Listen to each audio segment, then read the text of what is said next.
Hey guys, I hope you all are doing well. Welcome to the ACCA Financial Management Revision Session. This is going to be a 5-day revision session that we shall be conducting. And in this revision session, our whole objective and the agenda is going to be, we would try to make sure that we do revise the different topics and we actually do discuss about the different latest past examination papers that have been published with respect to these different type of topics. I can understand that not every one of you can attend this session live because of the time limitations.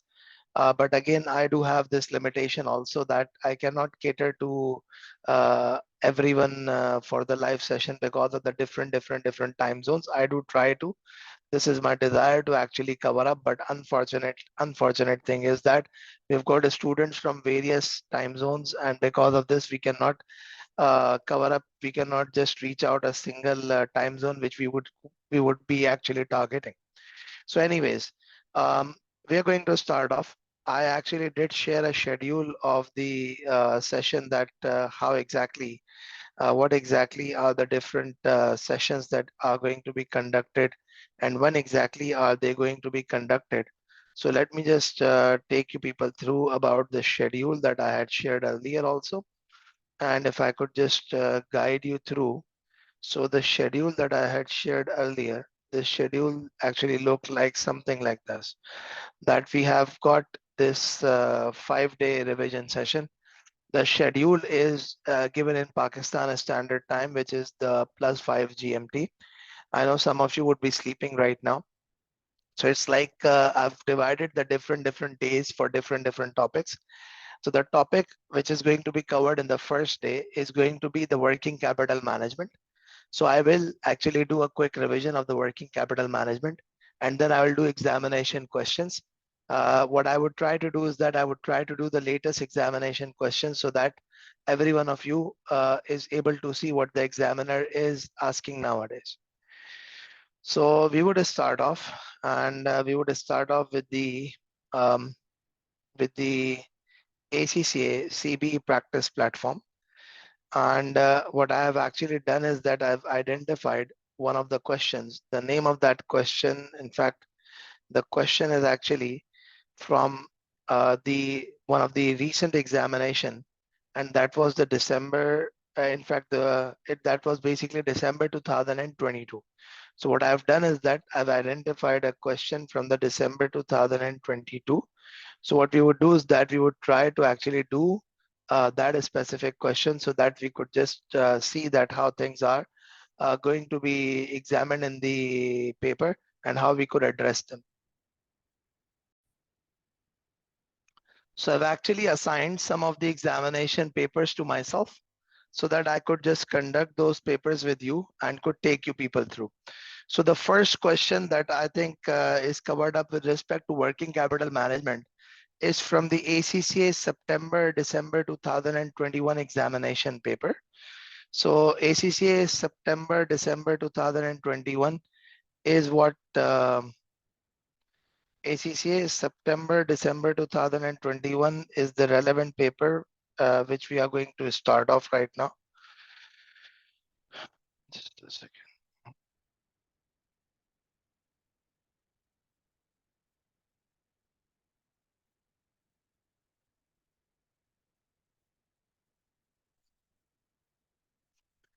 Um, this is going to be question number. Let me just take you through. So it's like this is the question number.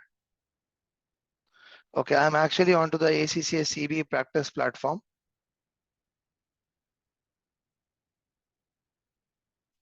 And we are going to be talking about question number. We're going to be talking about question number 1, 2, and 3, because question number 1, 2, and 3 are going to be covering this working capital management. So question number 1, question number 2, and question number 3 are going to be covering the area of working capital management. So what is it? It is actually going to be question number 1, 2, and 3 that would be covering the area of working capital management.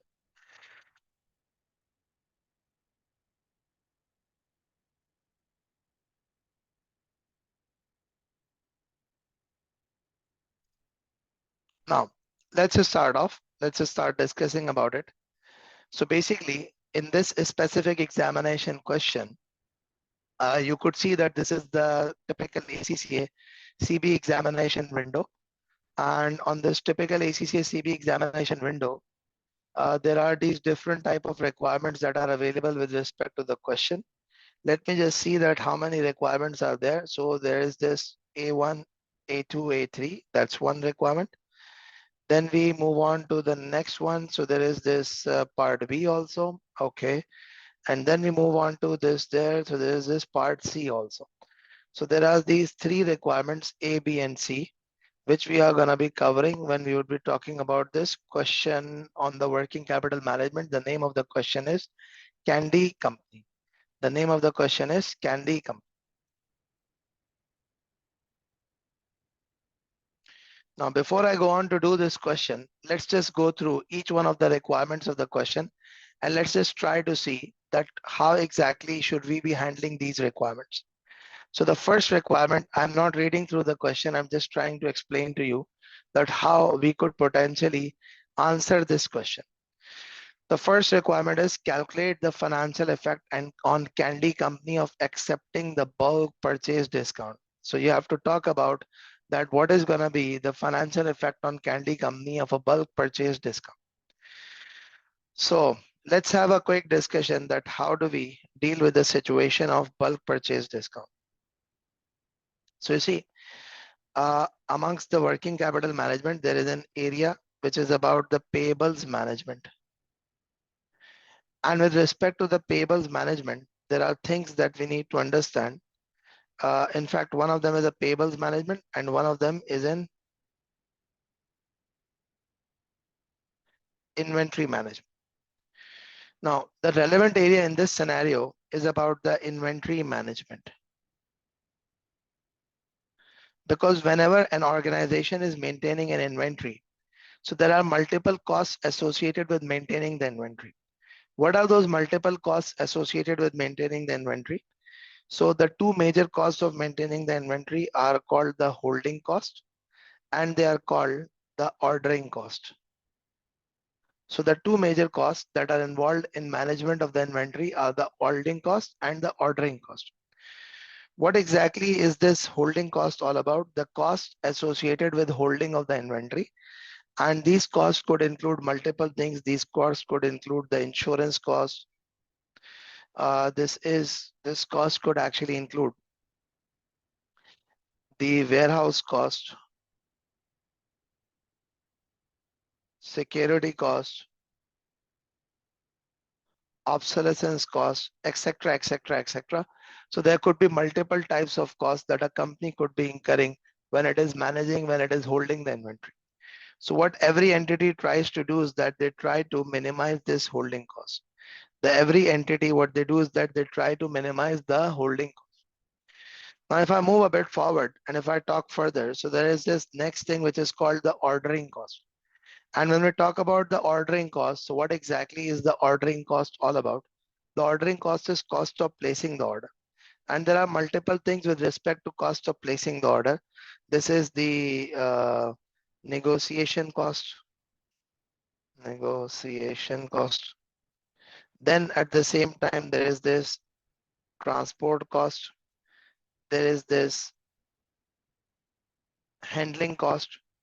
Plus, in addition to the handling cost, transport costs, negotiations cost, there are these other administrative costs also of purchasing the goods. So basically, if you are holding inventories, so there are costs associated with holding of the inventories, and that include the holding cost, that includes the ordering cost. What every specific organization tries to do is that they try to minimize the inventory. Every organization, what they do is that they try to minimize the inventory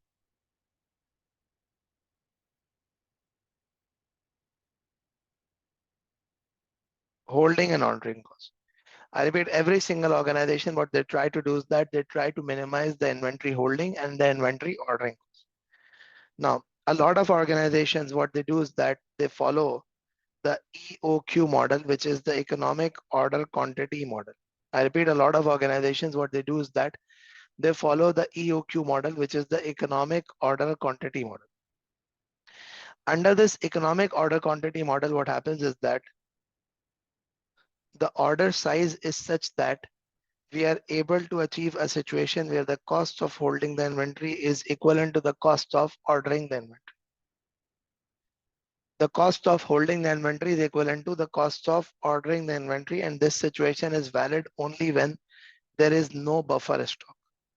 Only when there is no buffer stock. So if there is no buffer stock, so what happens is that the cost of ordering equals the cost of holding. In what case? In the case when you are following the economic order quantity model. Now let's move a bit forward and let's discuss further. So basically, how do we calculate this holding cost? How do we calculate the ordering cost? So the cost of holding, which is the total holding cost for a year. Total holding cost is average inventory multiplied by CH. What exactly do we mean by CH? CH actually means cost of holding 1 unit of inventory for a year. So the cost of holding 1 unit of inventory for a year is going to be considered as what is going to be considered as cost of holding the inventory.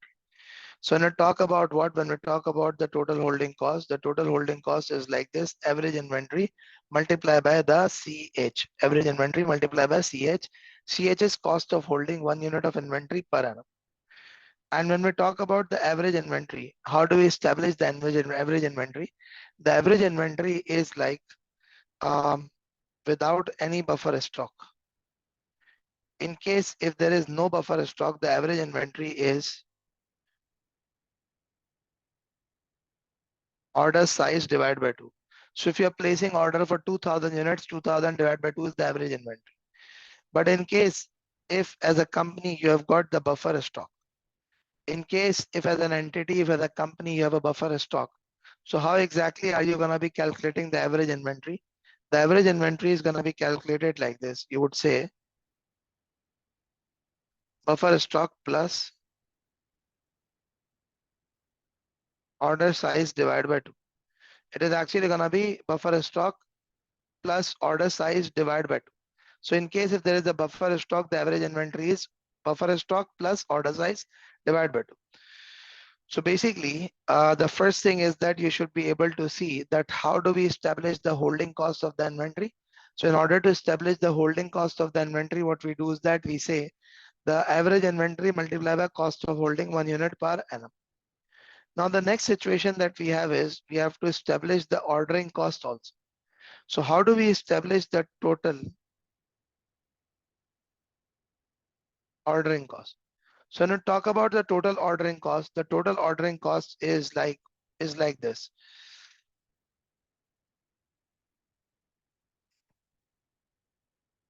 Number of orders multiplied by cost of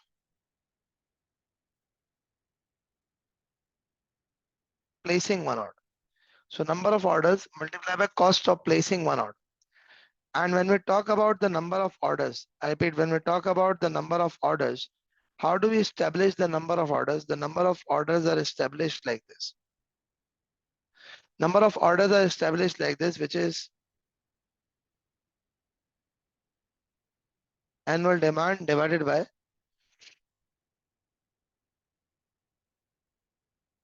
order size. So annual demand divided by order size is going to give you what? Is going to give you the number of orders. Now, so when we talk about the bulk purchase discount, how do we actually solve a scenario of the bulk purchase discount? Try to understand this. So in order to calculate the bulk purchase discount, that whether we should avail it or whether we should not avail it, the thing is that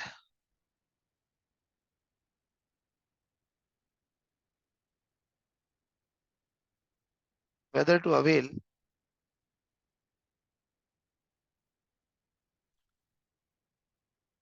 bulk purchase discount, just try to understand. If you want to avail the bulk purchase discount, total inventory cost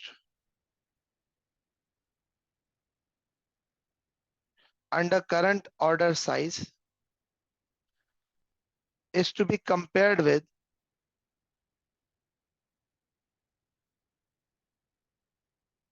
total inventory cost under revised order size. So there is this total inventory cost under the current order size multi versus the total inventory cost under the revised order size. That is what you would have to do. So you would actually get to know whether it is worth availing the bulk purchase discount or not. And how exactly do we establish the total inventory cost? So if I talk about the total inventory cost, the total inventory cost is established like this. The total inventory cost is established like this.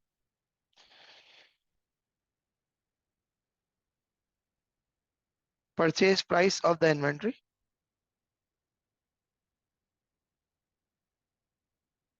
total holding cost, total ordering cost.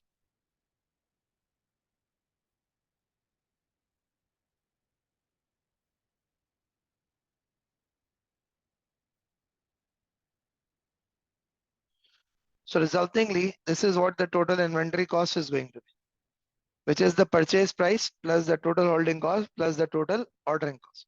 So when we would be actually doing this scenario, so let me just have a quick discussion onto this, that you have to establish the total inventory cost. And in order to establish total inventory cost, you first of all need the total holding cost. That's one thing that you need to calculate. Once you have calculated the total holding cost, you calculate the total ordering cost also. And then what you have is that you have the total inventory cost, right? So that's how you do the calculation.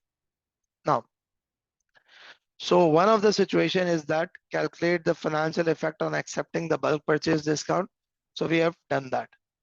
Now, similarly, calculate the financial effect. Calculate the financial effect on Candy Company of offering the early settlement discount. Of offering the early settlement discount. So that's the second example, and this is the second scenario. So I'm going to talk about the second scenario also. Then I'll move on to the next part. In fact, let's just try to do the first part, then we'll move on to the second explanation. So let's just try to do the first part, then we move on to the second scenario. So the first part of the question is about calculation of the financial effect on Candy Company of accepting the bulk purchase discount. Of accepting the bulk purchase discount. Let's try to see what does it say. It says Candy Company purchases a number of different products from various manufacturers, which it then sells on credit to a number of large retailers. Candy is currently reviewing its working capital investment and two independent options under consideration. One of the options is a bulk purchase discount from one of its biggest suppliers. So one of the biggest suppliers, what is that supplier suggesting? That supplier is offering you a bulk purchase discount, that if you purchase bulk quantities from us, what we are going to do is that we are going to give you a bulk purchase discount. What we are going to do is that we are going to give you the bulk purchase discount.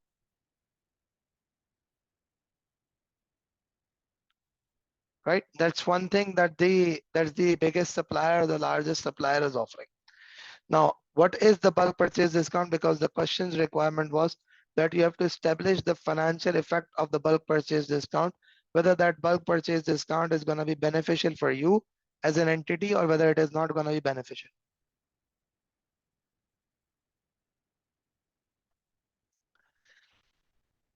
So it says one of the Candy's biggest selling item is the gimbal. Candy company pays $30 for a gimbal. They pay $30 for a gimbal. And annual sales demand is 18,000 unit. I'll just use my scratch pad and I would say that what is the information with respect to gimbal? One of the gimbal is the selling price of $30. That's one of the relevant information. Sorry, pays 30 for a gimbal.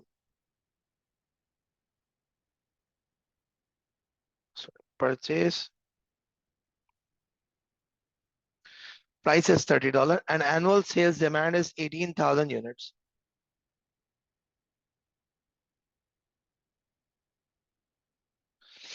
Now, candy company's order size is 1,000 gimbals and each order costs $75 to place. So what is basically the order size right now? The order size right now is 1,000 and the order cost is USD 75. Excluding the purchase price, annual holding costs are equivalent to 9% of the purchase price of gimbal. Holding cost is equivalent to 9%. Due to the high level of demand for gimbals, Candy Company always holds the buffer inventory sufficient to cover 2 days demand. Okay, so they do have the buffer stock sufficient to cover the 2 days demand. So let's say buffer stock is equivalent to 2 days demand. Now what next is there? It says Candy Company has been offered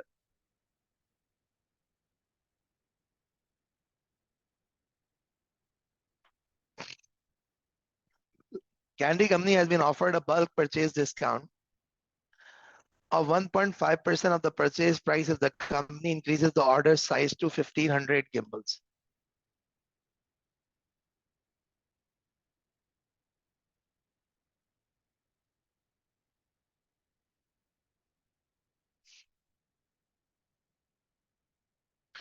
Candy Company has been offered a bulk purchase discount of 1.5% of the purchase price if the company increases its order size to 1,500 gimbals.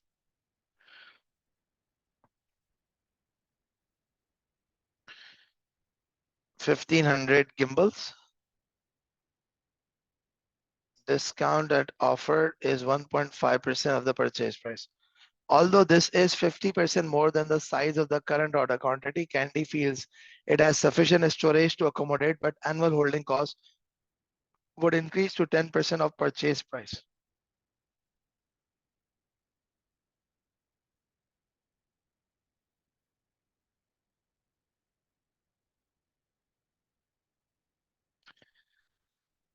Okay, although the increased size of the order would result in higher delivery,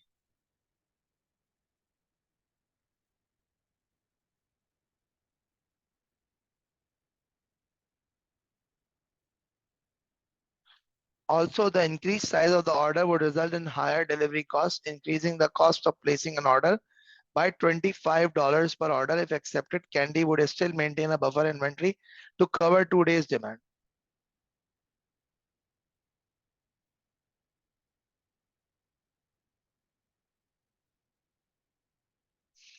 Ordering cost is going to be increased by $25. Now, let's just try to see that how exactly are we gonna put in all of this. So the requirement is that calculate the financial effect of the bulk purchase discount. Just make sure that you reference the question's requirement properly. Just make sure that you reference the question's requirement properly, because without this, it is going to become quite difficult. Now, first of all, the calculating effect of financial effect of bulk purchase discount.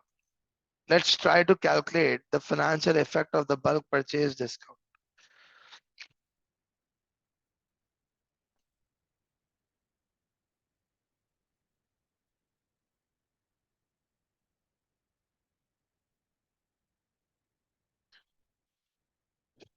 Okay.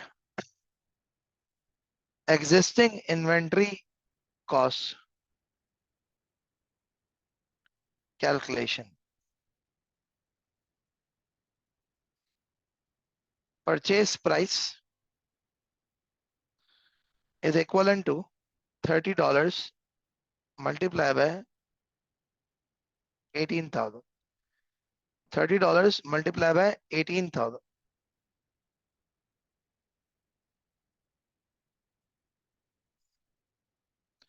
Existing inventory cost calculation is like this. I'll just zoom in a bit more so that let's just see. Okay, here.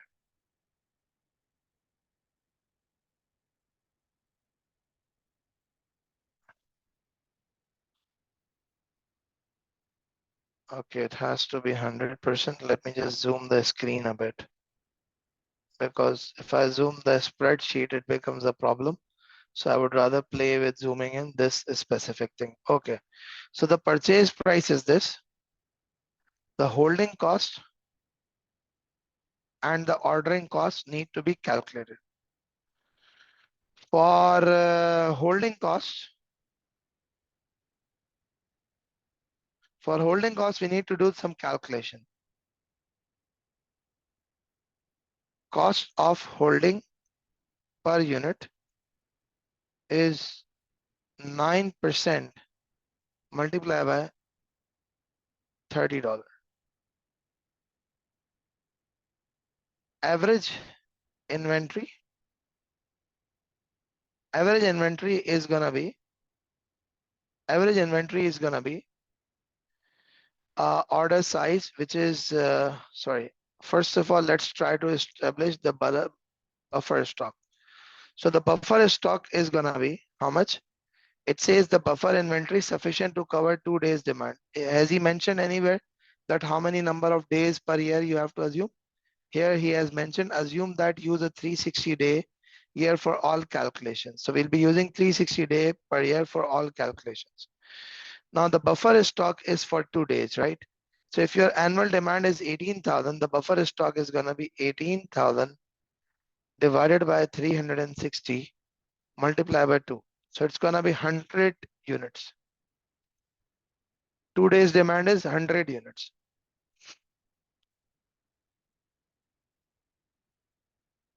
Average inventory is going to be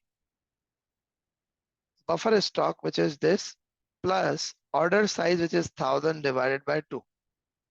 Order size, which is 1000 divided by 2. So as a result of this, what would happen is that we would be able to have the total holding cost. How would we have a total holding cost? This is the average inventory multiplied by cost of holding 1 unit per annum is this 1620. Now what we do is that we do the calculation for the ordering cost, So you would say the number of orders during the year is 18,000 divided by 1000. So it's going to be 18 orders. Cost of placing each order is going to be 75. So the total ordering cost is going to be what? The total ordering cost is going to be this 18 multiplied by 75. So hence resultingly what happens is that when we talk about this, it is going to be what? It is going to be this.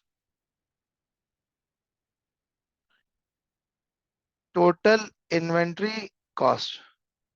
Existing total inventory cost. This is what it is. The existing total inventory cost. What is it? We have got existing total inventory cost.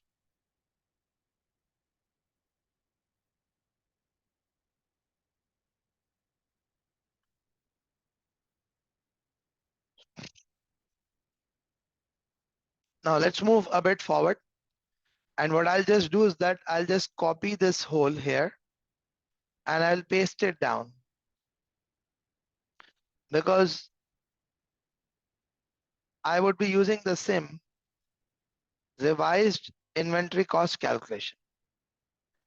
My purchase price is gonna be what? I've been offered a bulk purchase discount of 1.5% of the purchase price if I order this. So $30 multiplied by 18,000 units multiplied by 98.5%. Why? Because you're being offered a 1.5% discount. So you get this 531,900. Then we talk about the holding cost and the ordering cost calculation. For the holding cost, we are being told that annual holding cost for the gimbal would increase to 10% of the purchase price. So if the holding cost is going to become 10% of the average purchase price, it is going to be what?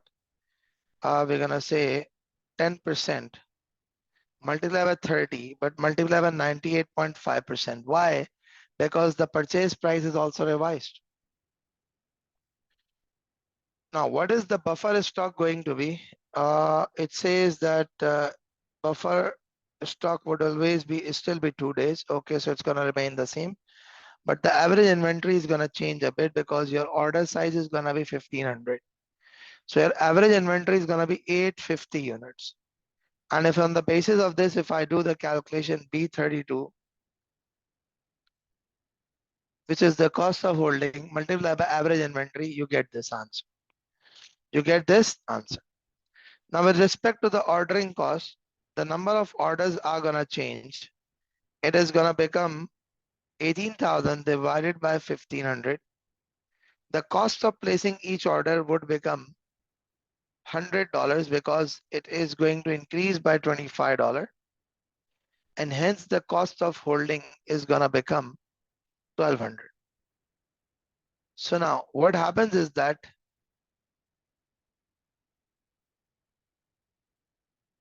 extra benefit slash cost of placing orders for bulk quantities. How would you establish this? You would simply say that we have got this cost, which is the total inventory cost, which is revised. In fact, total inventory cost, which is the existing minus the revised inventory cost is this. So it is actually going to be 7358 73.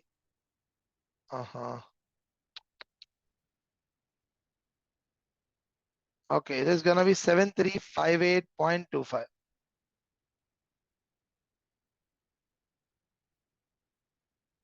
This is what the answer is going to be. This is what the answer is going to be. So if the question's requirement was that what is going to be the impact, so we've been able to establish the impact. The impact of this is going to be that you'll be able to save this much amount. Now, do you understand this? If there is any question on this, do let me know. What did I do? I simply calculated the bulk purchase. I simply calculated the existing inventory cost, and then I compared it with the revised inventory cost. The difference was that there is a savings of 7358. If you want from the examination perspective, you could just put the whole of it.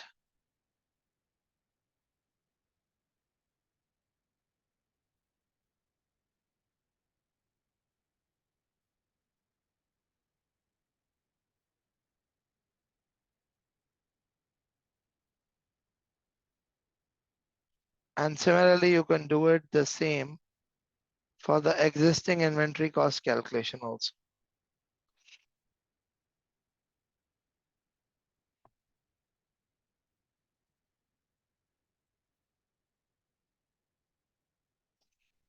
Right?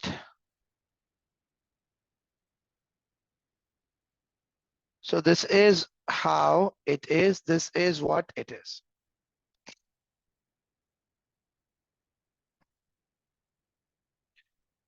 Now let's move a bit forward and talk about the other requirement of the question. The other requirement of the question was that you have to calculate the financial effect on Candy Company of offering the early settlement discount. Now let me just guide you that how do we go about doing the calculations for the early settlement discount. Let's try to understand that.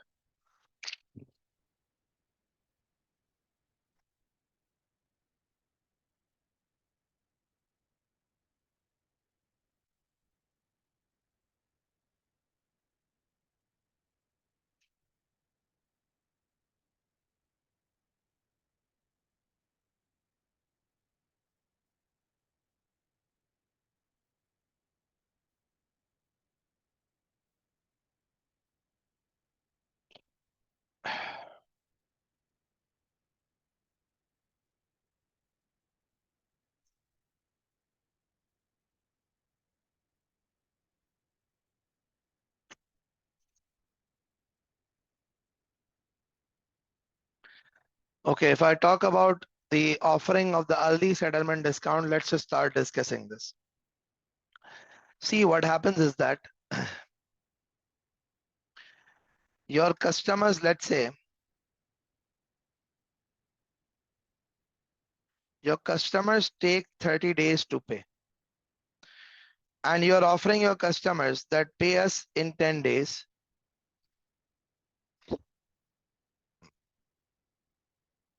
We're going to offer you 2.5% discount. So what actually happens is that you have to evaluate whether it is worth offering this discount or whether it is not worth offering this discount. How do you establish whether it is worth offering this discount or whether it is not worth offering this discount? So let me just guide you about the calculation. See, what happens is that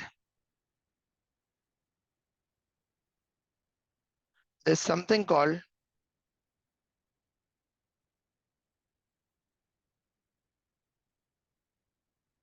receivable collection period. I bet there is something called receivable collection period. How do we establish the receivable collection period? We say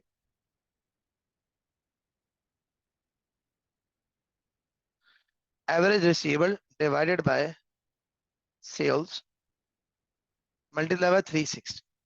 Now, when when let's say for example your money is held by the receivables. So what happens is that you have to bear interest cost on that. Let's say if my receivable balance is $120,000 and there is an overdraft rate of 7% prevalent in the market. So technically, I would actually be incurring a 7% cost of funding this receivable, of financing this receivable. So like 120,000 multiplied by 7%, it is gonna be 8,400. That is gonna be technically the cost that I would actually be incurring in order to fund this receipt. Now, what do we need to do? We need to understand something, which is basically if we offer a discount of 2.5% to the customers.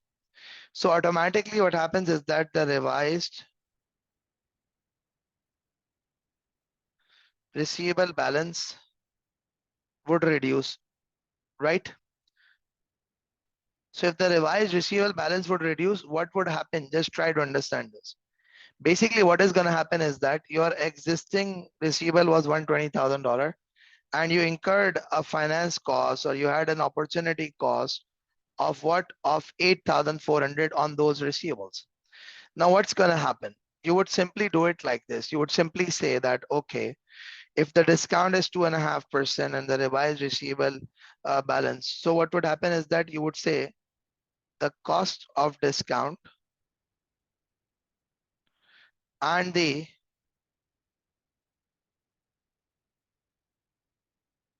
interest saved on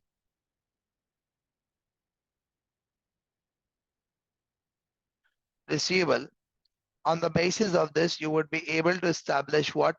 On the basis of this, you would be able to establish, what?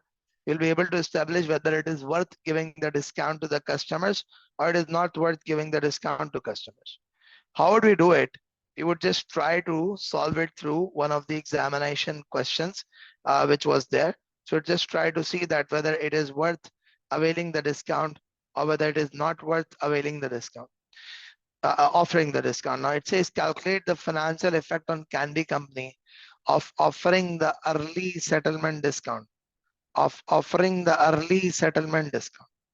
let's just try to read through this and see that what is going to happen. I will try to simultaneously write down answers here also. I mean, like I would simultaneously take the notes here on the CB practice platform instead of writing down on the scratch pad, because I cannot copy from the scratch pad onto the spreadsheet. So better to write down here unless until you've got much information which you cannot just copy. Now, early settlement discount is the next area, which is A2. Now, how does it go about?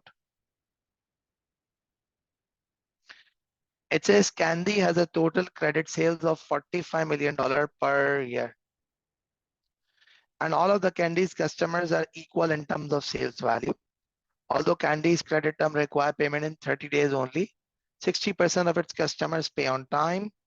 The remaining 40% pay on average 40 days. So basically what happens is that uh, credit period is 30 days. Proportion, percentage of customers paying in above time is basically 60%. And then there is this credit period of 40 days. So the percentage of customers paying in this time is 40%.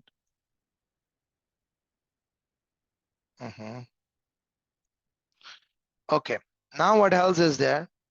Then it says the total credit sales are what are $45 million per year. So total credit sales are $45 million. Now what else is there? It says that Candy is considering introducing an early settlement discount of 0.5% for payment within 10 days. So it say the proposed discount percentage is 0.5%. Proposed payment period is 10 days.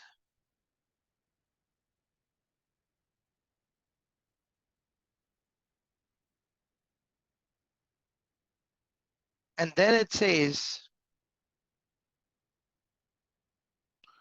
proportion expected to take advantage are gonna be 50%.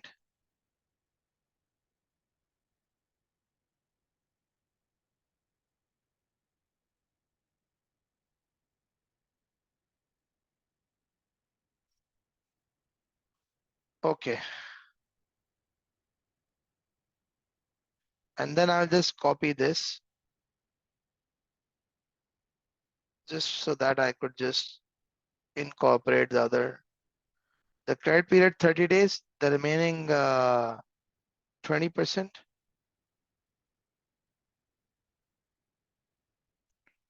And this is gonna be remaining 30%. So this is the relevant information. Now, it says Candy finances in the short term at a cost of 7% per year. Cost of finance is 7%. So how would you do it? You simply have to actually compare the existing cost of receivable to the revised cost of receivable. Existing receivables cost. So average receivable balance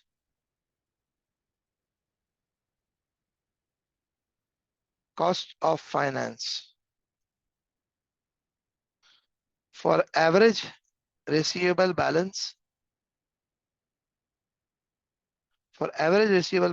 you would have to calculate the average collection period.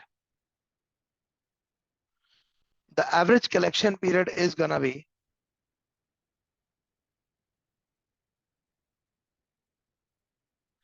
Walaikum Assalam. Yes, Saleha, you will get the recording. Don't worry about it. Don't worry about it. Okay, so the average collection period is gonna be what?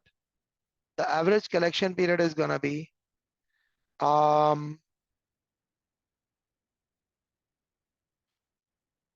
30 days multiplied by 60% of the customers plus 40 days multiplied by 40% of the customers.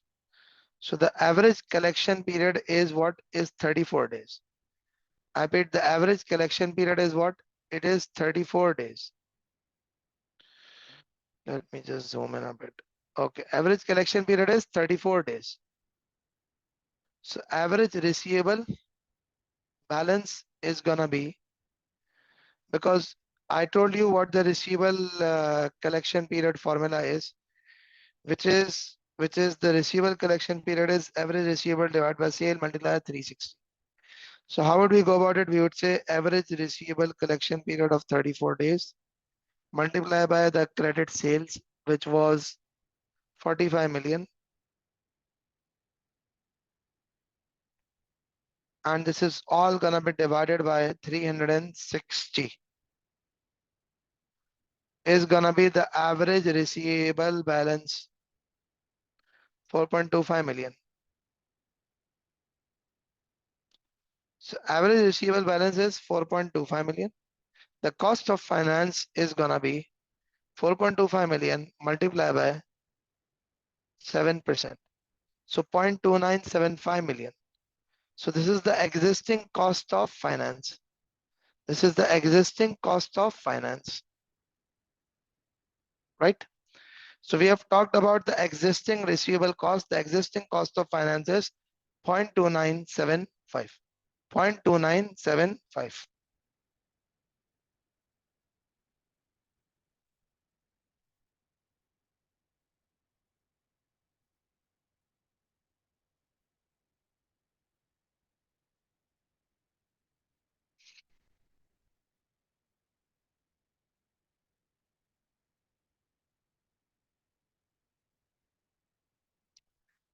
Okay.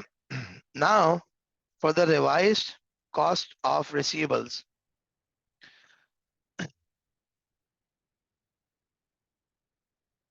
Okay, Saleh, I actually shared one of the schedules earlier also. Let me just share it. So I'm trying to actually cover up each topic every day, like working capital management, then sources of finance, then investment appraisal, then business valuation, then risk management. So that's what I'm trying to do.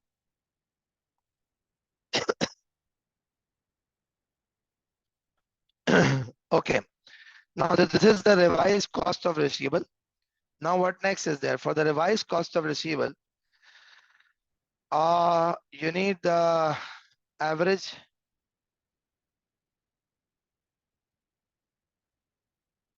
collection period.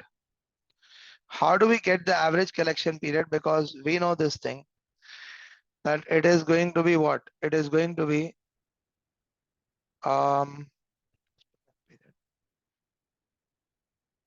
50% of the customers are expected to take the 10 days period, plus 20% of the customers are expected to take 30 days, plus 30% of the customers are expected to take 40 days. So you get this average collection period is gonna be 23 days. It's gonna be 23 days. Revised average receivable balance is gonna be what? 23 days multiplied by credit sales divided by 360. So it's like 2.875 million. Now, revised finance cost is gonna be this into 7%.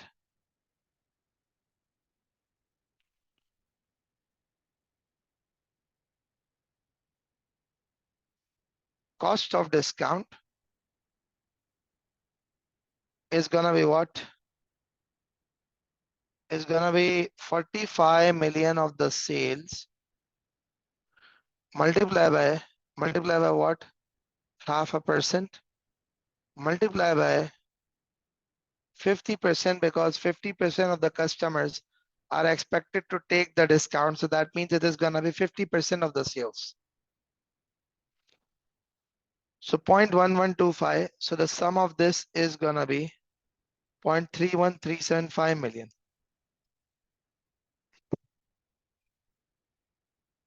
Existing total cost is what? 0.2975 into, if I say million, 1 into 10 raised to power 6 is what you get the million for.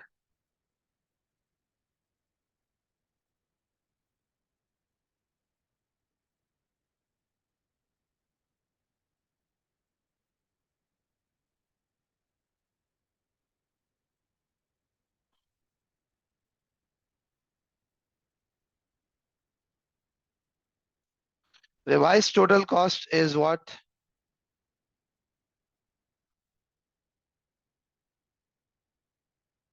Is this multiplied by this?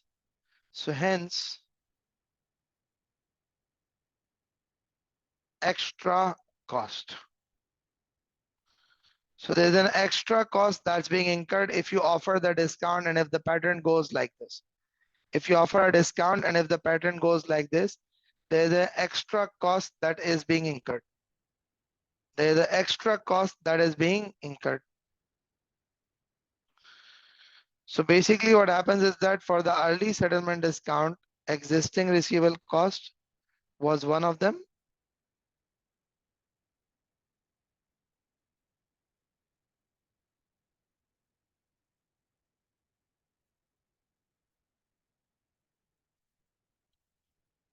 Revised receivable cost is another one of them.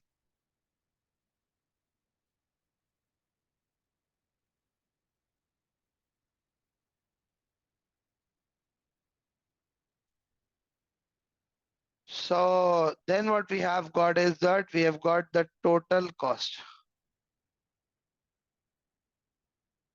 We have got the total cost.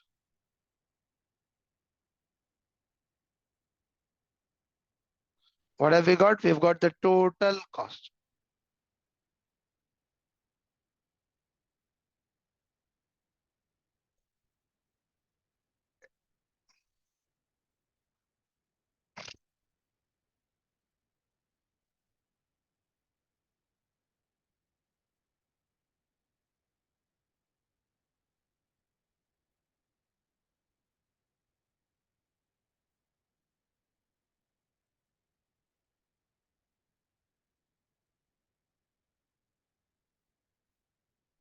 Okay.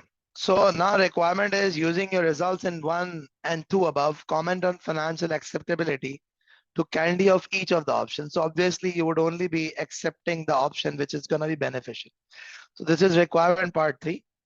The offer of bulk purchase discount should be availed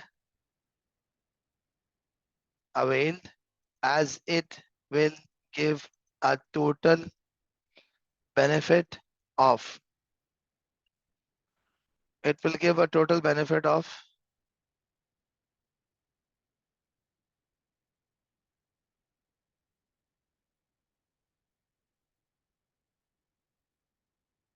$7,358 in respect of the total inventory cost.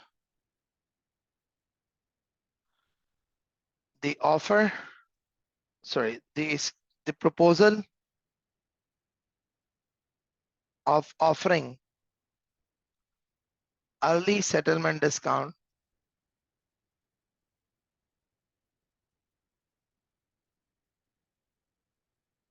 the proposal of offering early settlement discount to the customers need to be reviewed as under the current proposal, the cost of managing under the current proposal, the cost of managing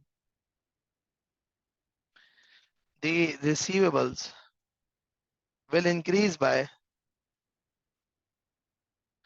$16250. So what I'm gonna do now is that I'm actually gonna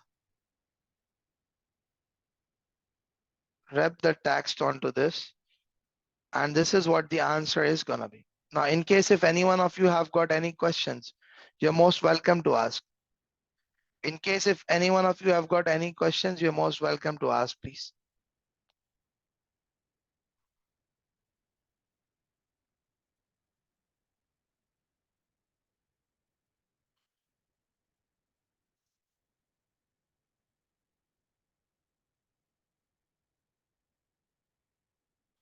Okay, lovely. So we are done with this specific part, which was the part A1 and 2 and 3.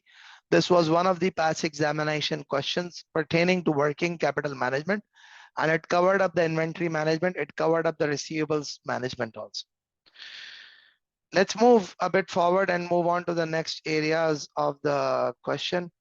And the next area of the question is that discuss the working capital objectives of liquidity, profitability, and the conflict between these objectives. How much marks is the question for? It is for 4 marks. 4 marks means that you should be talking about two like it talks about working capital objectives of liquidity. You'll explain liquidity. You'll explain liquidity. You will explain profitability,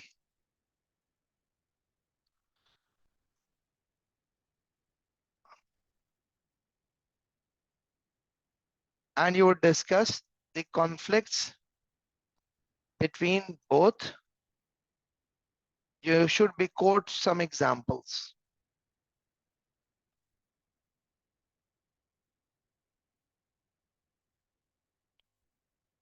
No, no, no, you don't have to write like that. That's a very much simple answer. You don't have to write it like this. You don't have to write like that.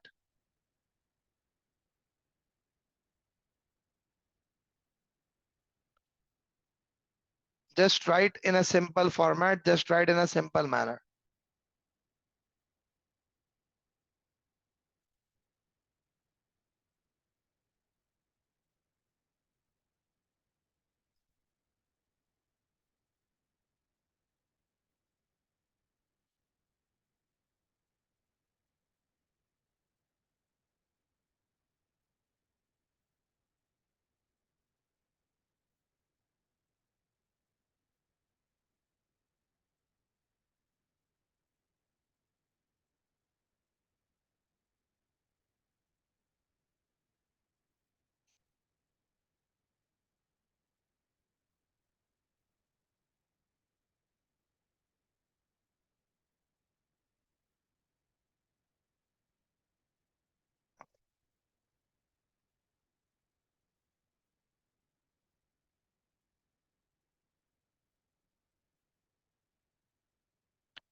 Okay, let's just start off. So when we talk about explain the what exactly is this going to be?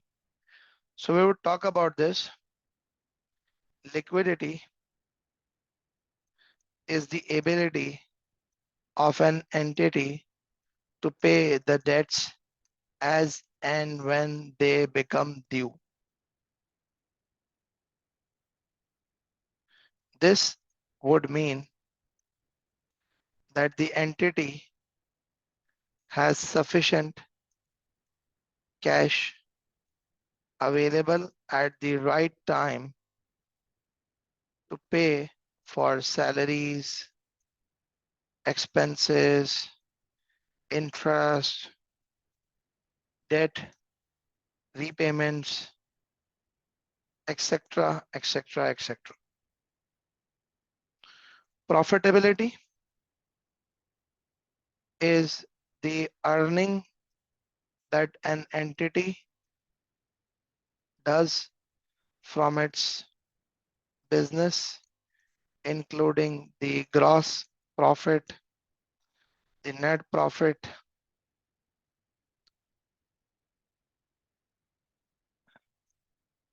All this could be measured using different methods and formula.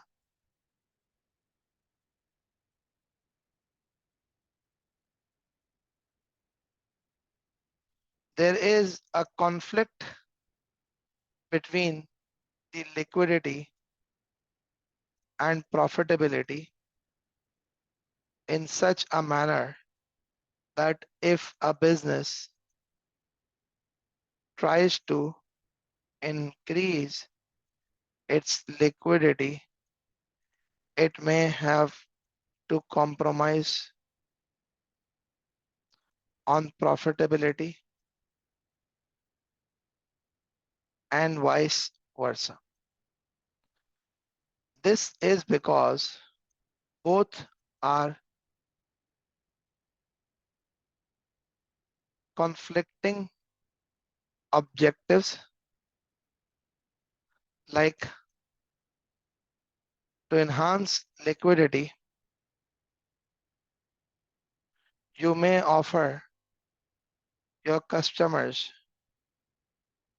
early settlement discount, which will adversely impact profitability.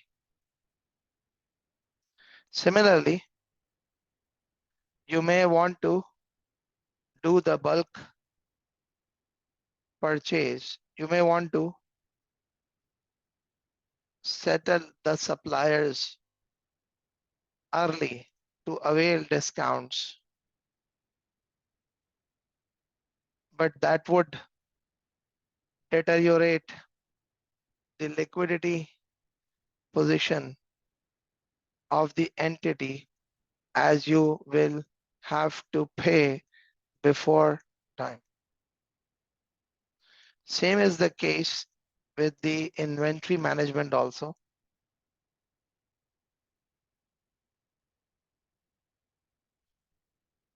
Therefore, an entity is required to strike a balance between liquidity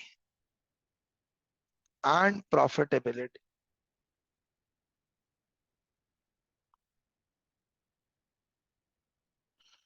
So this is what it is going to be, that as an entity, you have to strike a balance between the liquidity and the profitability. As an entity, you will have to strike a balance between the liquidity and the profitability.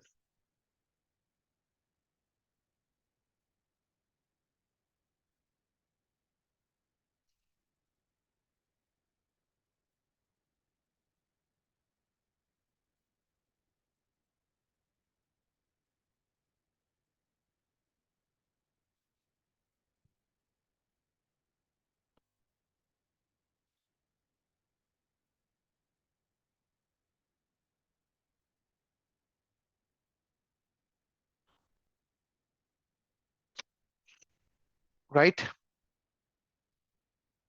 So you don't have to consider how the answers are written in the Kaplan and the BPP revision kits and all that. You just have to consider that you talk the pointers. Just mention the pointers that you would be discussing. Just plan out the answer well and you'll be able to write down. Okay, we move on to the last part of this question, which was about the working capital management from the September-December 2021. And now the requirement of the question is that you have to actually explain the cash operating cycle and discuss its relationship with the level of investment in working capital.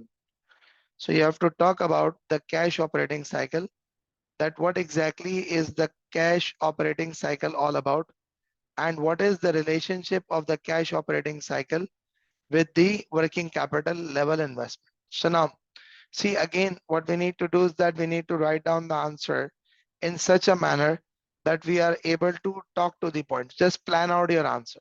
So what you would do is that you would explain cash operating cycle.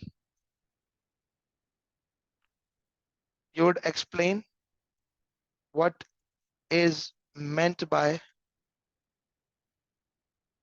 working capital. You will explain the constituents of working capital. And then you would explain how it is connected to the cash operating cycle. So to explain all of this, you could just take another, I mean, like it's about how you present. You could even start off with explaining what is the working capital and then going ahead explaining the other things. So it's like not much of a difficult task. It's just that you could take uh, whatever things that you can.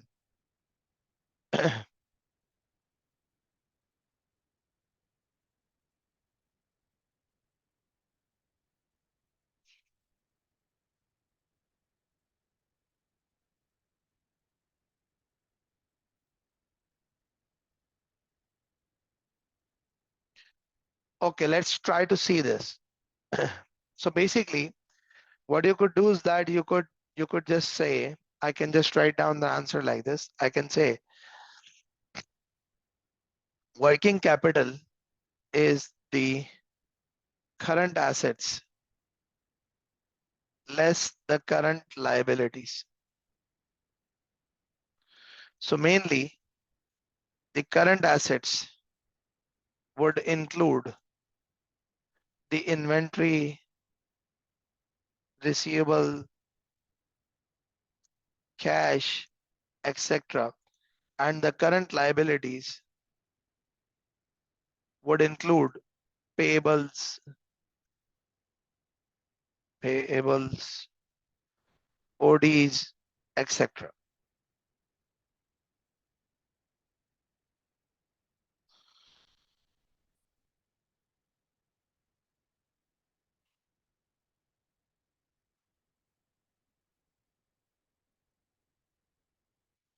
The cash operating cycle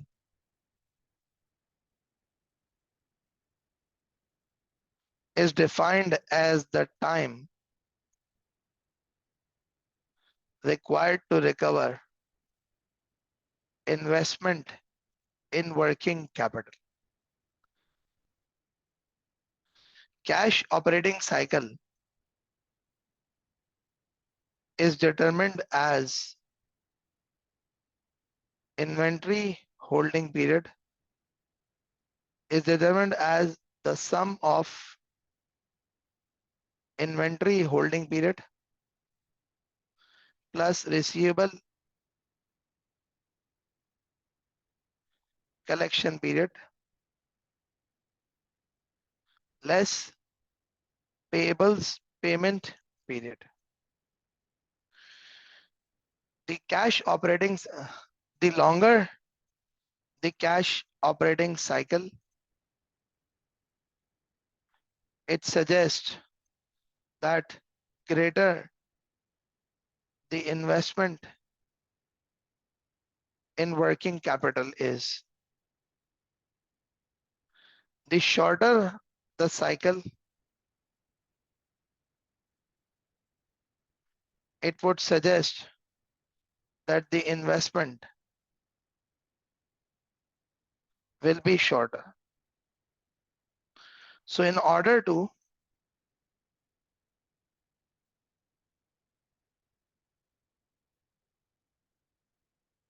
okay, just wait a bit.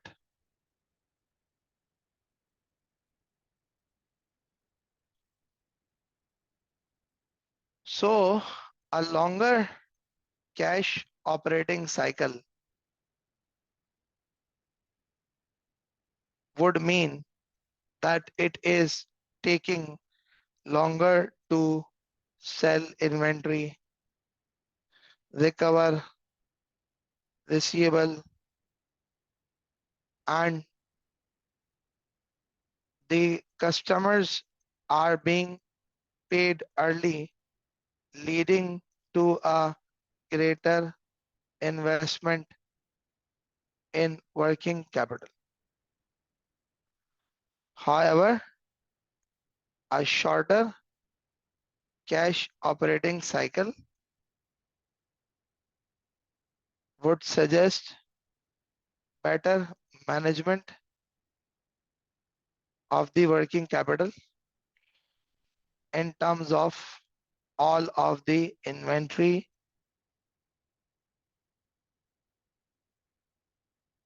receivables, and the payables.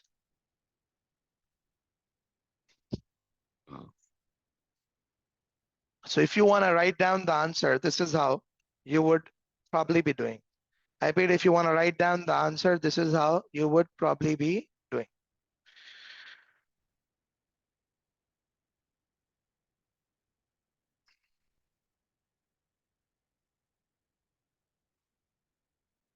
So do let me know in case if anyone has got any questions up till now, because we are now done with this question, the name of which was Candy Company.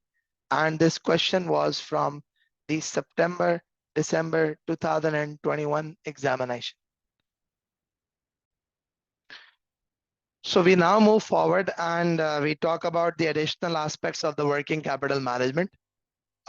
So we did one of the examination questions, and that actually helped you understand the concept of applying the different working capital management situations onto the different scenarios. Now I will actually move on to the next question, and that next question is, let me just open up. In fact, first of all, let me just take a printout of, in fact, where can I do this? Okay, later on I'll just do, don't worry about it. Okay, here you go. Then there is this September, December 2020, I guess so. Where is it? FM, past paper 22. Okay. So I'll just move on to the September, December 2022. And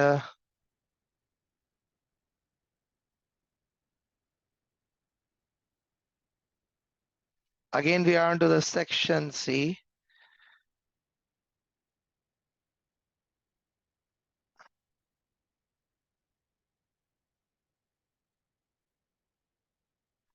And we have got question number 1, 2, and 3, which are relevant questions. Okay. So from September, December 2022, there is this examination question, the name of which is Purdy Company. And this Purdy Company is one of the questions that covers up. I repeat, it's one of those questions that actually covers up the working capital management. So we're going to talk about it. Let's just go through the different requirements of the question, that what are the different requirements of this question. So the first requirement is that it says in relation to the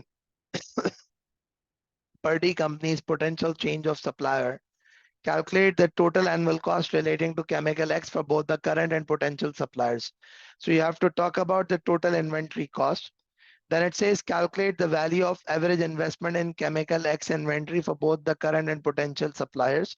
So you have to calculate the average investment value and recommend with justifications whether you should change the supplier or not. So that's one of the areas. Now, if I move on to the next requirement of the question, uh, there is this one of the questions which is repetition from one of the past questions again, which is it says discuss the conflict that exists between the objectives of liquidity and profitability in the management of working capital. So it is one of the question that is actually suggesting that you have to talk about the conflicts that exist between the management of liquidity and profitability. And then there is this last question, which is explaining the cash operating cycle and its relationship with the level of investment in working capital. So now, if I talk about this question per D company, it was in September, December 2022. And there was a question which was Candy Company, and that question was in basically September, December 2021. And if you would look at the part B and part C, so both the parts are almost the same. So it's like repetition of what he has examined in the past. So what does this suggest? This actually suggests that if you are preparing for the examination, so the study resources that are available to you, the practice book, the revision kits, etc. So what is recommended is that there are questions where there are some theoretical questions, and if you could just go through the theoretical questions answers and just jot down the pointers from those answers, you would be able to apply, you would be able to answer the questions that are going to be examined in the upcoming exam. So that's how the things are. So because it's like more of a repetition or like more on the same lines. Here it's quite surprising that he has almost replicated the whole question. But even if it would have not replicated the whole question, some part of it would have been the same. So you need to understand that this is what you have to do. Now, anyways, let's just start off. So we've got this question. I'll just go back to question number 1. The requirement of question number 1 is that in relation to the potential change of supplier, calculate the total annual cost relating to chemical X for both current and potential suppliers. So what we are going to do is that I'm going to be answering this question number A. So I will just document whatever the relevant things are, and then we could just take the whole of this information. It uses the Purdy company uses 5 million liters of chemical X per year in its plastic manufacturing business. So chemical X consumption is 5 million liters. 5 million liters.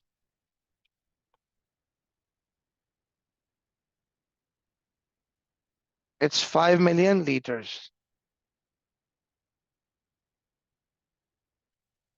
Now, what actually happens is that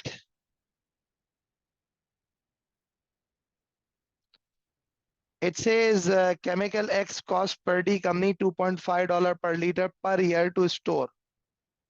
And each order requires a quality check that costs per D company $400 per order to perform. Okay, so you have to understand this. The cost of holding 1 liter of X per annum is what? Is $2.5, and cost of ordering is 400 per order. Then it says Purdy company currently purchases chemical X from a local supplier at a cost of 3 per liter. So what is the existing cost? The existing cost is $3 per liter. It uses the economic order quantity model to determine the order size and carries a safety inventory of 5 days usage to protect against variations in lead times. Safety stock, 5 days. Model used is EOQ. Then what else is there? So, okay, now what next is there? It says Purdy has recently been approached by a company offering to supply chemical X at a cost of 2.25 per liter. Proposed supplier. So the above information was about the existing supplier. The potential supplier has offered it at 2.25 per liter. If it will order in quantities of 1 million liters.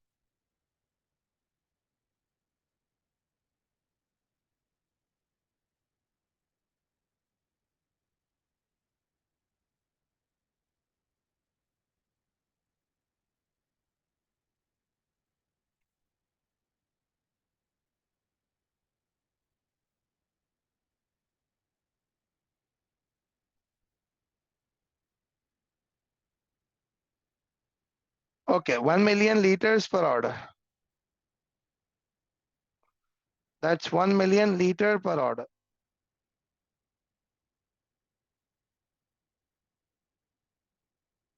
Per order. Now, then what happens is that the new supplier's credit terms are the same as the current supplier. Okay, so there is not going to be any change in the timing of payment. Purdy company estimates that its storage cost per liter and its quality check will be unchanged if it accepts that offer, and that it will have sufficient storage to cope with larger orders. However, it will need to increase its safety inventory to 15 days usage if it accepts the new supplier's offer. Okay, revised safety stock is gonna be 15 days. Purdy is under pressure from its bank to reduce its overdraft, and its finance director is interested in the effect of the new supplier's offer on the chemical excess cost, working capital investment, and the cash operating cycle. So they want to know that what is going to be the impact of accepting the new supplier's offer on the chemical excess cost, okay, working capital investment, okay, and the cash operating cycle.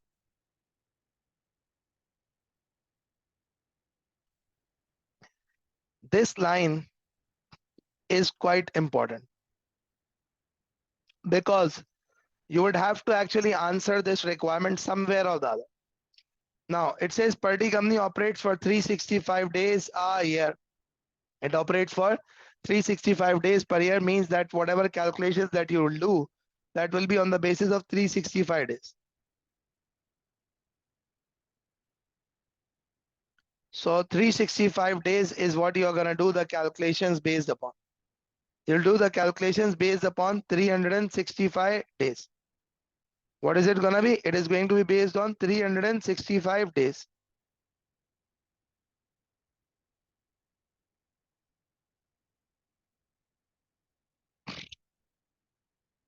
Now let's start off. Let's start discussing.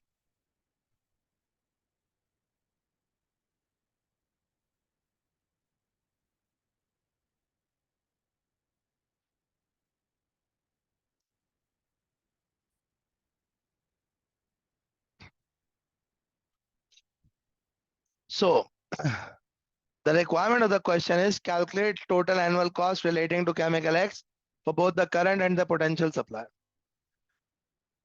So what happens is that the existing EOQ model.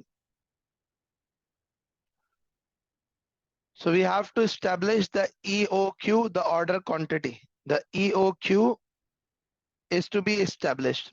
How would you do it? Always remember from the examination, there is a help and formula sheet that is available. And when you would go onto this formula sheet, this formula sheet has got all the formulas.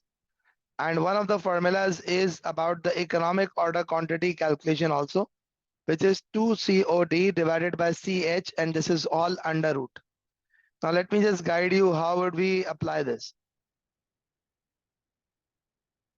So EOQ is equivalent to, let's just open the bracket and another bracket.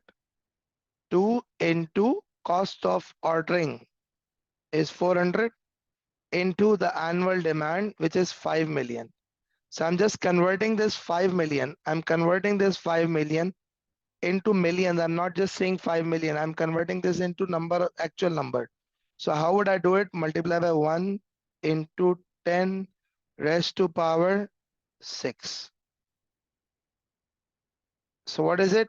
2 multiply CO, the cost of placing an order, which is 400, multiply by D, the annual demand, divided by CH, which is the cost of holding 1 unit per annum.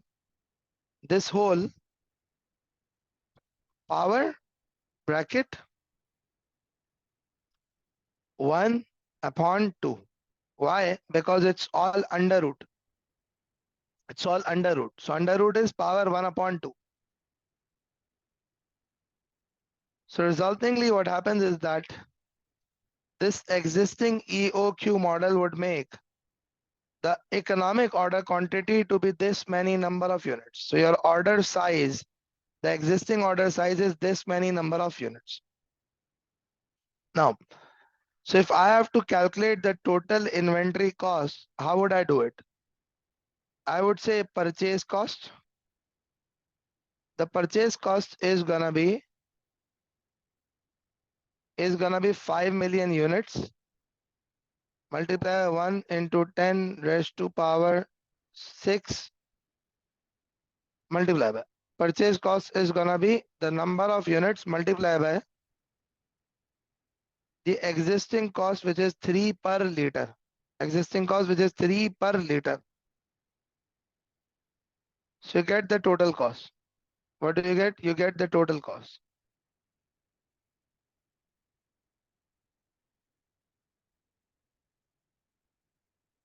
which is 15 million. Total holding cost, total ordering cost. So you would end up getting the total inventory cost, right?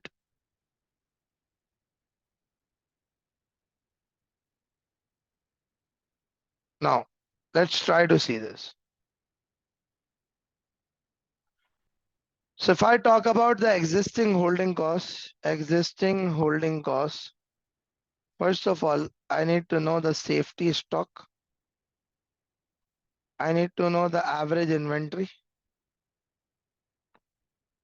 So for the existing holding cost calculation, the safety stock is of 5 days.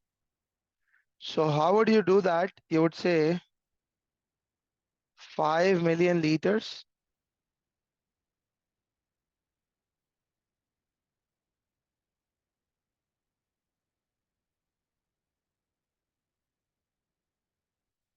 divided by the number of days in a year, which is gonna be 365, multiply by the safety stock days, which is 5 days.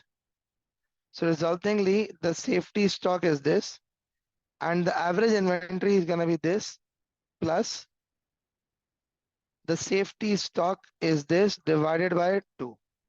Sorry, the EOQ is this divided by 2. So this is the average inventory. What we would do now is that we would say that what is the total holding cost.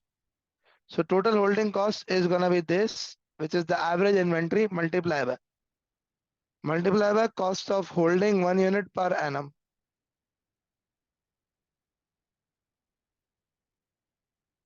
which is 2.5.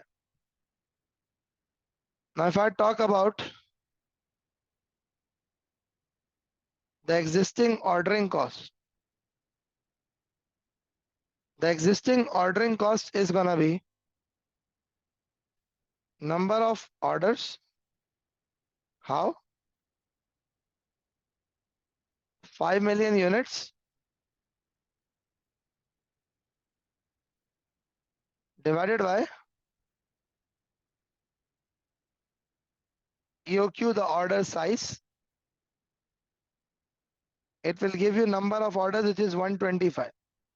The total ordering cost is gonna be 125 multiplied by 400 will be 50,000. Now a lot of you people would be asking that why is it that the holding cost is not equal to ordering cost under the EOQ? The reason being that you are not following the EOQ model. You are not having a zero buffer stock. You are having a buffer stock. So this is the answer for the current existing inventory cost.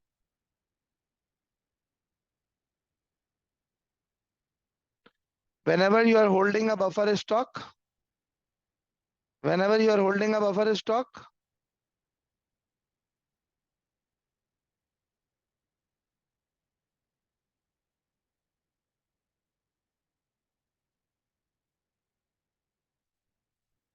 whenever you are holding the buffer stock, this would actually mean that holding cost and ordering cost won't be equal. Why? Because there's a cost involved for buffer stock also. So this is the existing total inventory cost. Now, if I move a bit forward and if I discuss further, so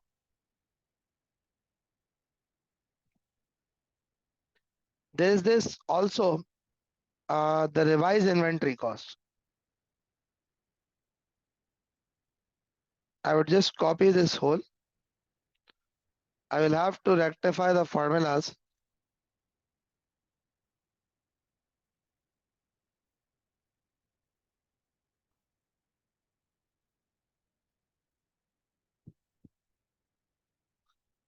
Okay, I'll just repeat. Um, I actually explained this concept a bit earlier also, and that was basically that your average inventory, I mean, like when we calculate the total holding cost, it's average inventory multiplied by cost of holding 1 unit per annum. How do we establish the average inventory? The average inventory is your order size divided by 2. I put average inventory is your order size divided by 2. In case if you have no buffer stock means safety stock, buffer stock. They are the words that are used interchangeably with each others. Now, the second thing is that in case if you have a buffer stock, so in case if you as an entity have a buffer stock, then the situation is gonna be your average inventory would be buffer stock plus order size divided by 2. Means this point in the formula, this comes in here, but you have got a buffer stock added up.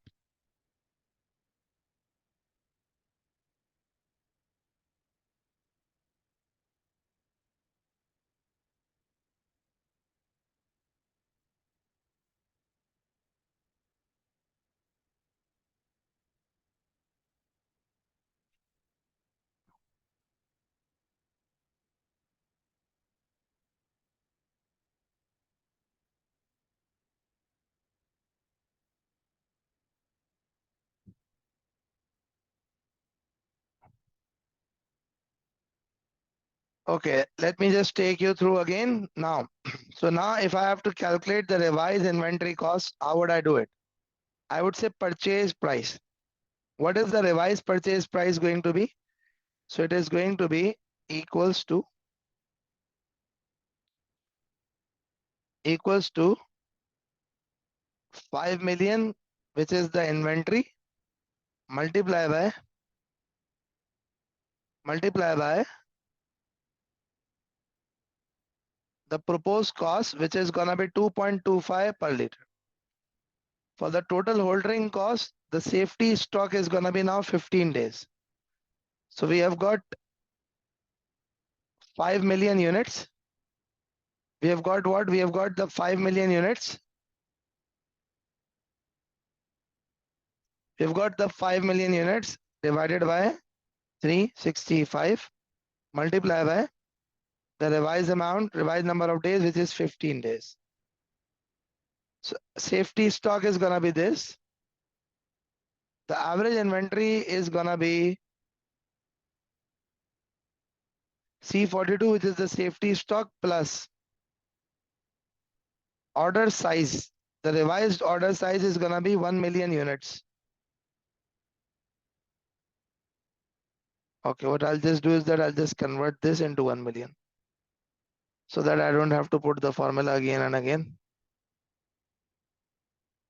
So if I actually talk about this, this is actually gonna be what? Average inventory is gonna be what? It's this safety stock plus the revised order size. The revised order size. What is the revised order size? That's 1 million. The revised order size is 1 million divided by 2. So 705,479 is what it is. 705,479 is what it is. So total holding cost is gonna be the average inventory multiply by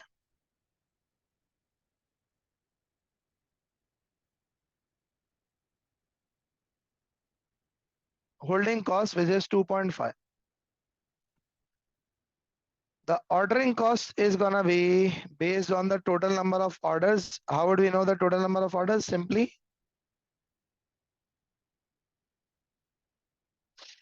5 million divided by the revised order size, which is 1 million, multiply by 400, right? So you'll have the total revised total inventory cost. Extra cost, extra savings slash cost of accepting alternative supplier are as under. How would you do that? You would simply say that this was the existing cost minus this is gonna be the revised cost. So this is actually gonna be what? This is actually gonna be 2255.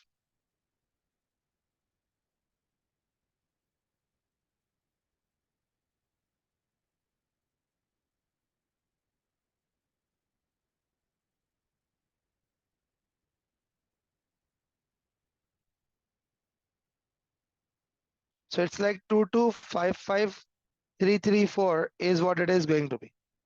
So your answer is gonna be this. Your answer is gonna be this.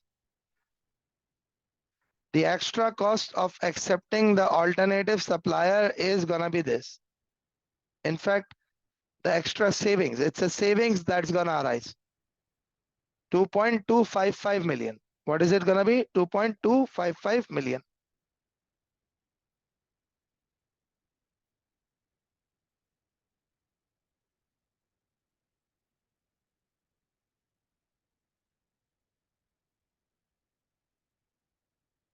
$2.255 million.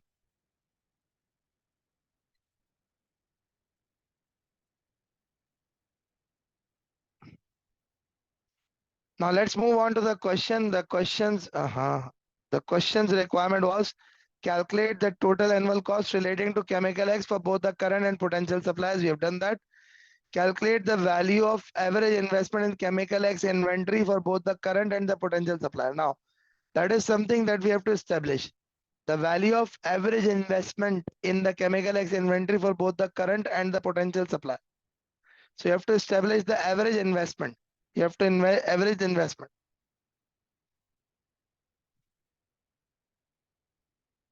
So how would you know the average investment? The average investment is average inventory multiplied by cost of inventory. The average investment is equivalent to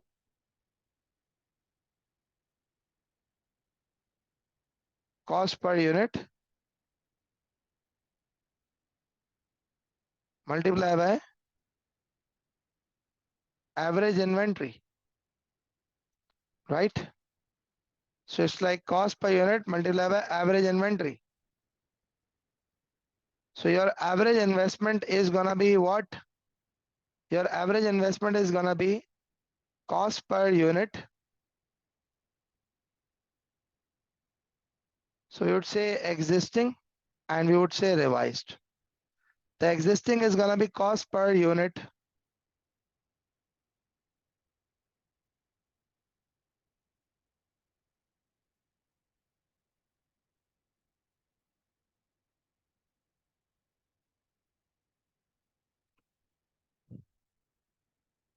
of $3 multiplied by the average inventory.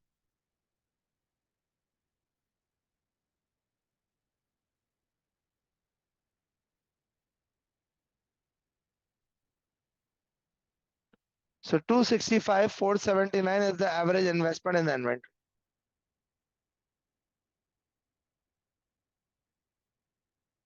Whereas the revised is gonna be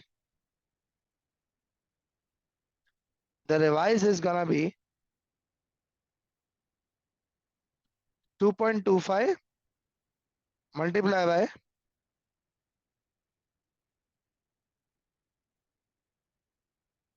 revised average inventory, which is gonna be 705, so and so.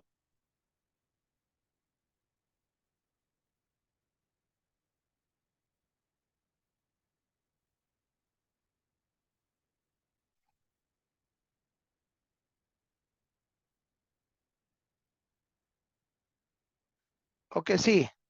So what happens is that the average investment in the inventory has actually increased. I bet the average investment in the inventory has actually increased. And you could see that the average investment has increased by this much amount.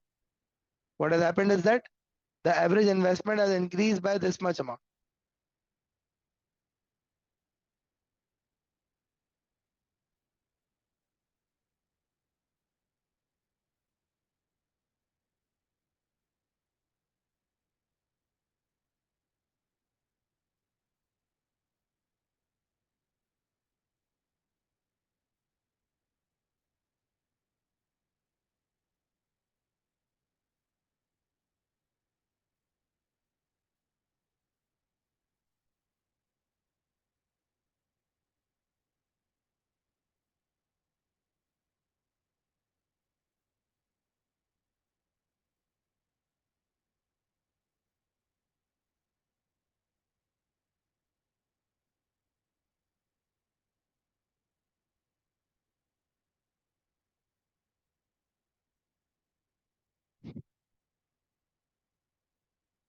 Okay. Let me just guide you that how the average investment is established. See, what happens is that, what did I say? Average investment is simply the average inventory multiplied by cost per unit. How would you know the average inventory multiplied by cost per unit? So the existing average inventory was this many units, multiplied by existing cost was 3. With respect to the revised situation,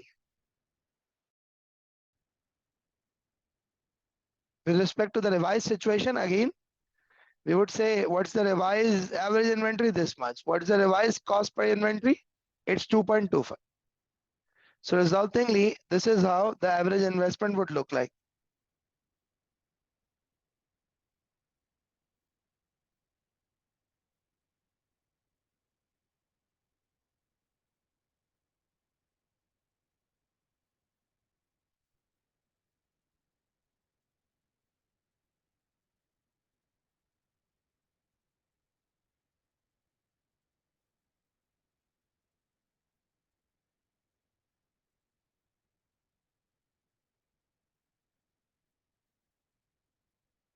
Do you get it now?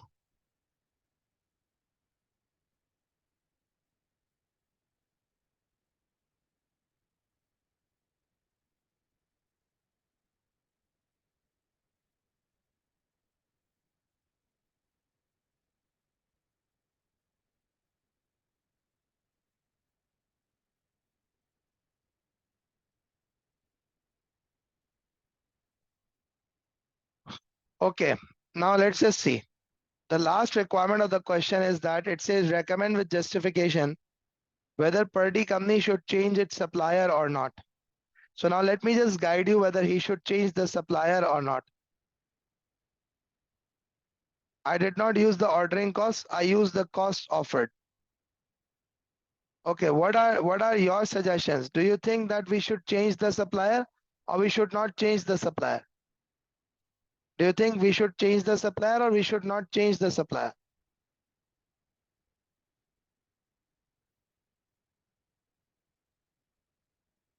There's a cost saving of 2.255 million.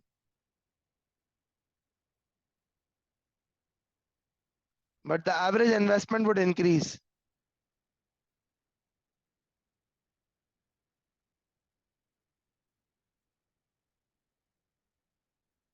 The increase in investment would be this 1.32 million.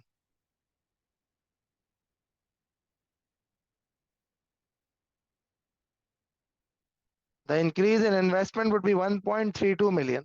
Now let me just guide you. See if we have to write down the answer to part 3. So you should say that changing the supplier is leading to a savings of approximately 2255, right? $2.25 million, but it is resulting in an increased investment in the inventory of $1.321 million. Despite the fact that there is an increase in the investment amount in inventory, Purdy company would still benefit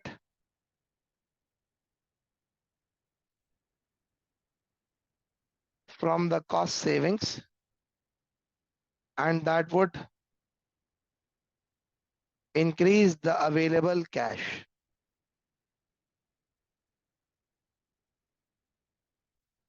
That would increase the available cash.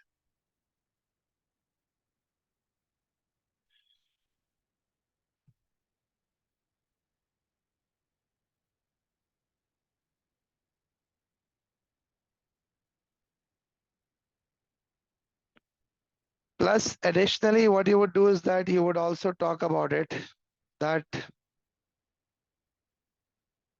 the finance director was concerned about the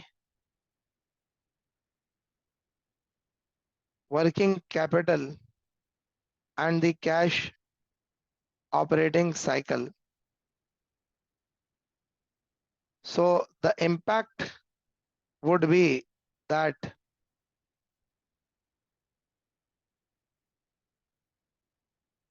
what would be the impact?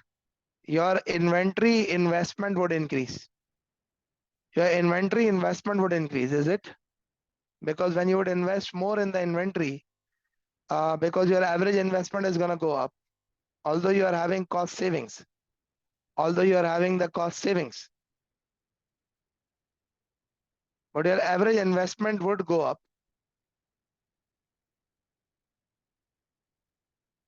The working capital investment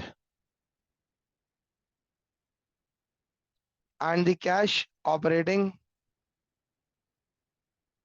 cycle would increase, but the favorable impact of the cost savings could be would be reflected in the profitability,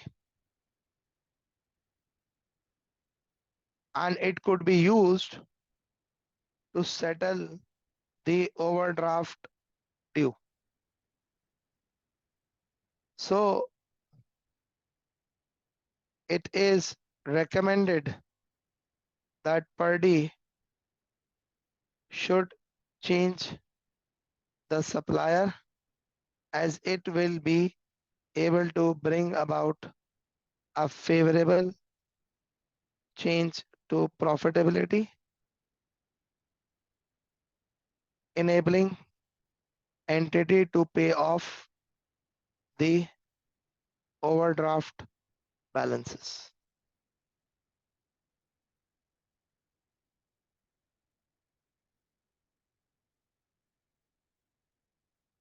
Yeah, in case of investment, we should not, because the investment would increase.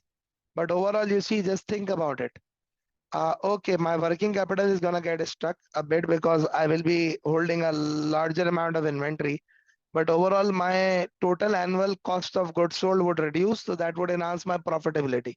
And the enhanced profitability could be diverted towards the settling of the overdraft balance. The enhanced profitability could be used to settle the overdraft balance. You get my point?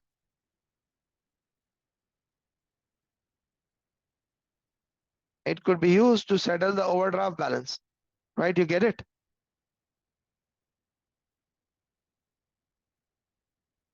So that's what we are gonna do. Okay, so we are basically done with this question also, which was about the Purdy company, and the question's main areas that the question covered up was again about the inventory cost of the working capital management. Now, the whole agenda and whole objective of conducting the session of today was that I wanted to have a revision of the past examination papers using the ACCA CB practice platform.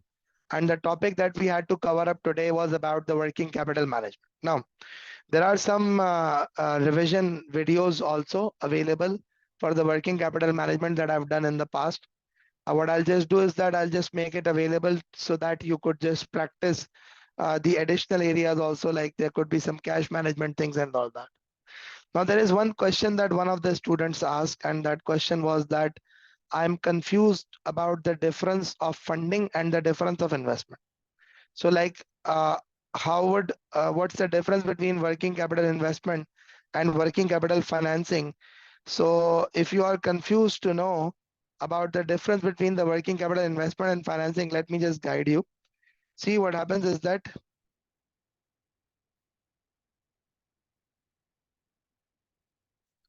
the working capital investment, the main the main purpose of the working capital investment is like how much money would you invest?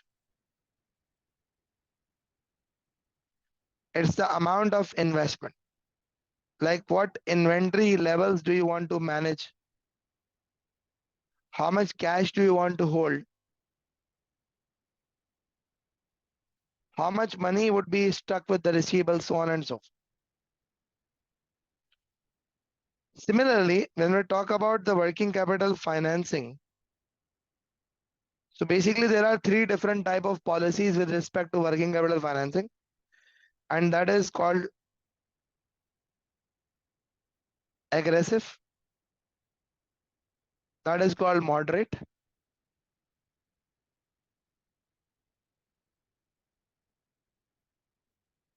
and there is a conservative policy also. So there are three different policies of managing the working capital, of financing the working capital. That is the aggressive, the moderate, and at the same time, the third one of them is the conservative. Now, what is this situation going to be?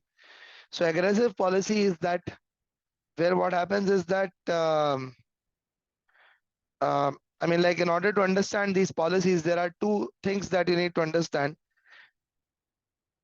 which is when we have got the current assets. The current assets are categorized into two categories. One of them is permanent current asset,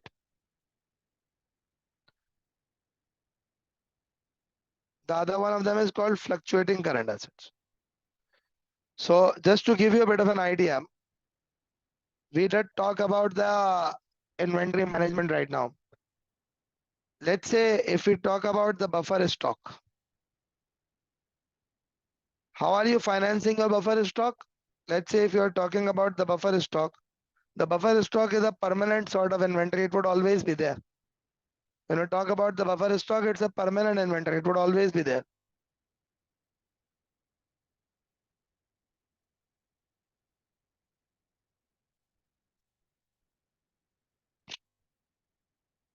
And when we talk about the fluctuating is where the inventory levels, they actually move, they change.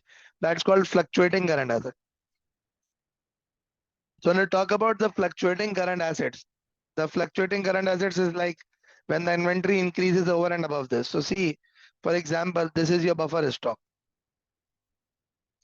Let's say 2000 kg is your buffer stock. Now inventory level moving up, down, up, down. So this is called fluctuating current assets. This is all called fluctuating current asset. What is it termed as?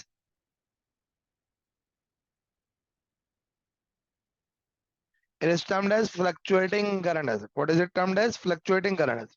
Now, when we talk about the working capital financing policy is being aggressive, so and so, so and so. So just try to understand what is the major difference between them. So as I said that your current assets are of two types.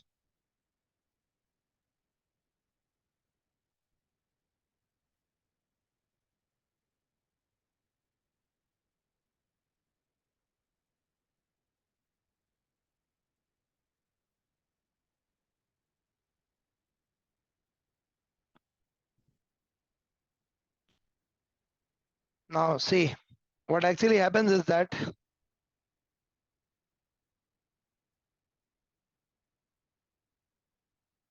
okay, what happens is that when we talk about this aggressive, so the permanent current assets and the fluctuating current assets are all funded by short-term sources of finance.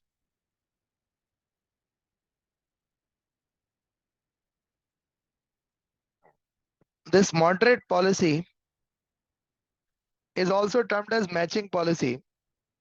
And in this policy, the permanent current assets are funded by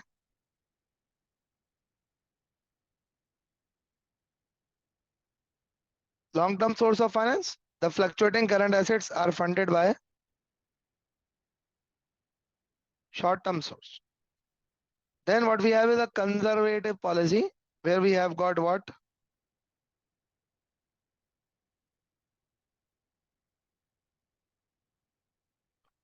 Both are funded by long-term, long-term, long-term. That's how it is going to be.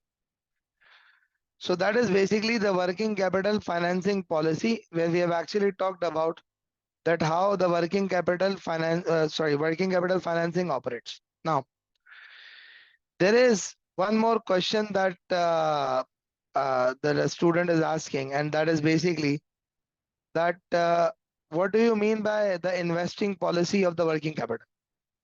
So what do you mean by the working capital investment policy? Let me just give you a bit of an idea that what is this working capital investment policy? It actually talks about the amount of investment that you would be doing in the working capital. Is there going to be high amount, low amount, what amount? So are you going to be like pertaining to everything? Inventory, would you buy high quantities? Would you buy low quantities? What levels of cash would you maintain? Would you give credit to sub customers? How long? Would you buy from suppliers on credit or on cash, etc.? So it's like it is dependent on multiple things. It's the nature of industry in which you are operating. It's it's dependent on the competitor policy also. So the policy that the competitors are adopting. Plus, it is dependent on the seasonal factors also. So the working capital investment, that how much money would be invested in the working capital, is dependent upon multiple things, and those multiple things could be seasonal factors, could be policies of competitors, could be your seasonal factors, or could even be the company specific strategy. Maybe we want to actually invest more on the inventory because we are anticipating a price increase and all that. So that is also one of the cases and one of the situations. So basically, this is how it is all about. So guys, thank you very much for joining in. I hope that you enjoyed the session. The recordings for this sessions would be available to all of you. And we would continue again tomorrow, and we would take you through the next part. And the agenda for tomorrow's session is the sources of finance. So we'll be covering the sources of finance in the session on tomorrow. So see you inshallah tomorrow, and hopefully you enjoyed the session. Thank you very much for joining in. Thank you very much for being here. Inshallah. Thank you.